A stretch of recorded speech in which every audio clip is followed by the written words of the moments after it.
We continue to follow the breaking news surrounding the disappearance of Nancy Guthrie. I'm Del Walters in Washington. You're watching Scripps News on the Scene. She is, of course, is the mother of Savannah Guthrie, the Today Show anchor. Pima County authorities right now holding a news conference. It's been going on now for close to an hour. Let's go back to On the Scene in Arizona. Saturday night, Sunday morning, I know we were doing all the hospital checks, and that check was continuous every hour, going back out. And physically in person, deputies were going to each local area hospital and asking them to check their logs. My second question here is, I know you're looking for her in Pima County. Are you looking for her across the state now? And if so, if there's a particular area that you're focusing on right now? Well, we're looking for her everywhere, right? The FBI just made an arrest on a tip that we got that we thought there could be something here. It's statewide. The billboards are going to be out there across the country. We take leads from everywhere, and where those leads take us, we'll get there. MS Now, Alex Talbot.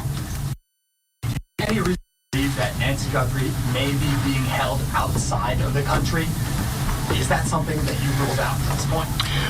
We don't have any of that information. We haven't ruled anything out. Like the sheriff said, we will follow the facts wherever they take us, whether it is outside of the state of Arizona or over the border. We will follow the facts and go there, but we have no indication anything over the Mexican border. And you mentioned on the ransom note there were details about the Apple Watch and the floodlight. Yep. The ransom notes that were sent out to TMZ, KGUN, and KOLD, are they all the same ransom note? Do they contain the same details in each of those individual ransom notes? The ones that I am tracking and aware of were the same that went to TMZ also. News Nation, Brian Enton. Agent Yankee, sorry.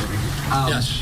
When did the first ransom note arrive? And the reason I ask is because the Apple Watch has been in the news and on social media, and you could see like floodlights on video.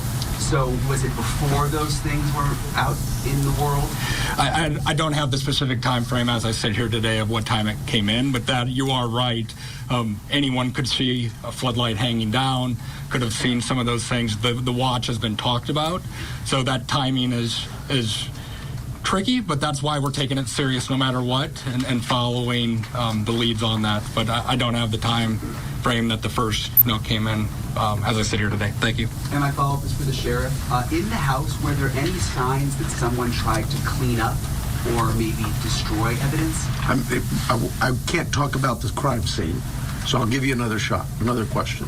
My other question is, I heard the agents say that it was a joint investigation now. At the other press conference, the FBI said they were assisting. Is it joint now? Are both agencies in charge now? Look, there's no ego here. We in this part of the country, we'll take anybody's help. It's not about who's in charge. From day one, when we contacted the FBI, they were that gracious to say, whatever you need. And so that's really it. And they're great partners, just as my other local law enforcement brethren. I didn't even have to ask. That's what's really amazing. I haven't had to call anybody. They've called me. Sheriff, what do you need? Arizona's family, Brianna Whitney. Sheriff. I know you had the crime scene process. You said you went back out there. Your partners wanted to see it. But you guys were actively taking out evidence yesterday. Was there something you missed the first time, or did you get a piece of information that led you to believe you needed to go back out and take more than you had that first day? I know that we get information that will come, and this is just any crime scene that we look at. We may go out to a crime scene and think we've got it all, go analyze the evidence, and something comes back and says, hey, did you check this? We're not going to just say, oops, and not go. So absolutely. In this instance, it really was the FBI just wanted to go, hey, can we take a look at it? Are you worried about that being contaminated at all because there was people in that? I'll let the courts worry about that. We will certainly be open to the courts of anything that's been removed from that house, and we follow the rules of laws. We get court orders and go back and reapply for another warrant if need be. All of those things we're very careful of. Arizona Public Media, Lynn Boyd. Ellen Boyd over here. In that news release yesterday, there was a report of a trespasser. Has the Guthrie family dealt with any incidents, threats, whether that's trespassing, social media threats, anything of that nature? I am not aware of any of that. I know that we, as with any case, again, we would look at all of the background of calls to those families or their residents and see if there's anything there, or even in that neighborhood. Those things have been looked at. I don't know of anything that was reported in even the last 30 days or 60 days. Nobody's come to me and said, hey, next door you had a burglary. Follow up for the neighborhood where Nancy's home is. Can you give any more details on that trespassing incident? I don't have them. Telemundo, Jesus Gonzalez. It's for the FBI. I just have a question. Can we confirm if the FBI director is coming for the investigation? Yes, Director Patel is being briefed several times a day on this investigation back in D.C. He does have a trip scheduled to Tucson that was pre-scheduled before this, but he is receiving consistent and constant updates from our team here. He's coming today? He is not coming today. And before you go to the next one, I know you may have had a follow-up question, but I think I overstepped you. So if you wanted to ask, I'll give you that opportunity. Thank you. I really appreciate that. Thank you, sir. Absolutely. Thank you. At what point do you deem the ransom note not credible if there is no communication that follows up since you received it? Like, what's that timeline where you say, no proof of life, there's no more, this isn't credible? I think we start to look at what the deadlines were in the note.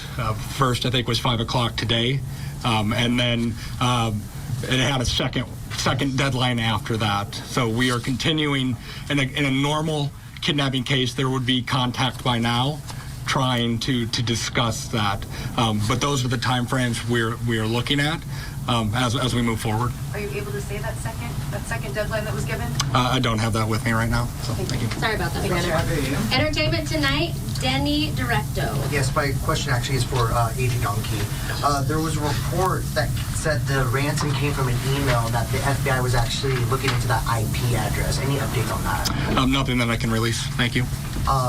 And then also, there's also conflicting reports about who was the last person to actually see Nancy and drive her home. We know she took an Uber to Annie's house, but can you confirm whether it was Annie or her son-in-law, Tommaso, who took her home that night? I think the timeline that the sheriff provided was a family member, but... Just family. Yeah. We're going to go with family. Okay. Record TV, Vandry Piera. Sir, we're for national, so we're not familiar with the area, so since that is a remote area. So my question is, why is it so hard to track a car or something suspicious that have passed through the area at that time? How difficult it is, because throwing cameras around or something? Yeah, you're talking about the challenges we face in some of being in a rural area like this. Those are face all the time. We'd love it to have all the cameras in what we would consider a more urban nature type area. But once you get out into the community, that's not the only part of Tucson that is that way. And we just find ways to overcome those challenges. We don't just disregard it. We still look at ways to find, for example, ring cameras that might catch just a piece of something, goes catch the car, those kinds of things. We don't give up. We still go out. But not, at least a car that came out at that night? I can't. Away. I mean, like miles from the house. We have cameras all over, and those things are being reviewed. Arizona Republic, Richard Willis. I'm a different person, but pretending. Did he get two? Yeah, it's the second one. Was that you? Oh, sorry. No. All right. Thank you guys for keeping us honest. No, you already asked your question, so we're going to go to the New York Times with Reese. And I apologize for getting your name wrong here, Reese. Tebow? No, you're close. Tebow. Hi, Sheriff. Hi. The 212, the camera that detected movement at 212, was that a different camera than the one that was disconnected at 147, and where was it pointed?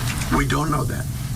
We don't know which camera that was. When we did the software, it just told us that the person was detected, but I'm unaware of which camera that was. So there were multiple cameras and you're not sure? Sure, there were multiple cameras at the home. Okay. And is there a possibility that this is not a ransom situation? And if so, what else could it be?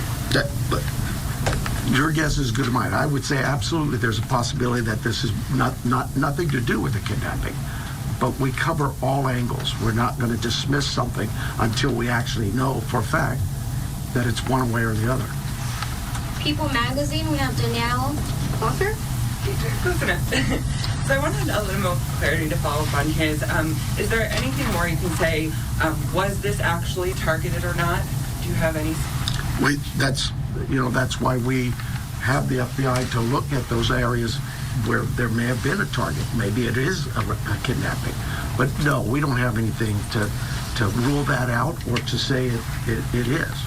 And as far as the ransom notes, there was a part in there about Bitcoin. Are you looking into that now, investigating? Yes, that's part of the investigation. Can you go and elaborate any further if you found anything or if there's any ties or any suspects tied to that Bitcoin? There is not at this time. Associated Press, Joe Goldendera. Hi, Sheriff. Just to follow up to a You're prior- Joe? I'm sorry? You're Joe? Goldendera. Oh, I thought you said Joe. Okay. Just to follow up to a prior question, you had said early in the investigation that authorities don't believe Nancy Guthrie was targeted. Why don't authorities think that Nancy Guthrie was targeted? Who said that? You had said that early in the investigation. Boy, if I said I absolutely misspoke. I've never thought she was or wasn't targeted. We've always believed that is certainly a possibility. I mean, you'd be silly not to think that. Somebody disappears in the middle of the night out of their home. You can understand where I'm coming from. But no, if I said that, obviously I misspoke or maybe somebody misheard me. But I've never believed that she was or was not a target. Is there anything more specific you can say about what you believe at this time? Motive's always going to be a question, and we'll know more as we go what that motive is. But right now, my guesswork is as good as yours. And then we also have the final one will be from KVOA here in Tucson, Monica Garcia. Okay, so let's talk about that 5 p.m. Did you say 5 p.m. deadline today? Is that the deadline? Maybe that's for the FBI. Yes. Can you just give us some sound on that? Because that's a big deal. That's within hours about that 5 p.m. deadline per the ransom note. We are.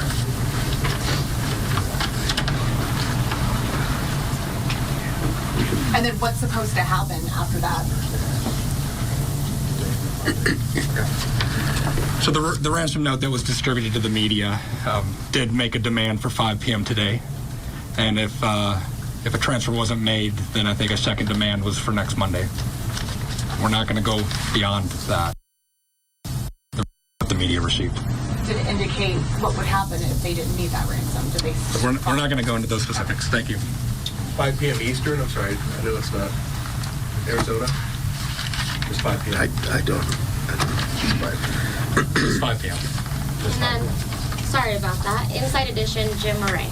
Special Agent Yonke, given the fact that the FBI participated in the creation of this family video, does that suggest your belief that the author or authors of that ransom note, in fact, have Nancy Guthrie? Again, we're taking the ransom note serious, and we are following that part of the investigation. And does the fact that there is a ransom note suggest to you that Nancy Guthrie was taken specifically because she's Savannah's mom? There's nothing to indicate that. Thank you guys so much for all of your questions. The sheriff does have just one more note about what happens next year, or what doesn't happen next. Well, it's what happens for us is we're going to continue working. For you, though, I hope this worked out well for you. But right now, I have no plans to schedule any further press conferences unless we have some real evidence or something to bring up to you. It's pretty pointless to just keep hounding the same things over and over. And as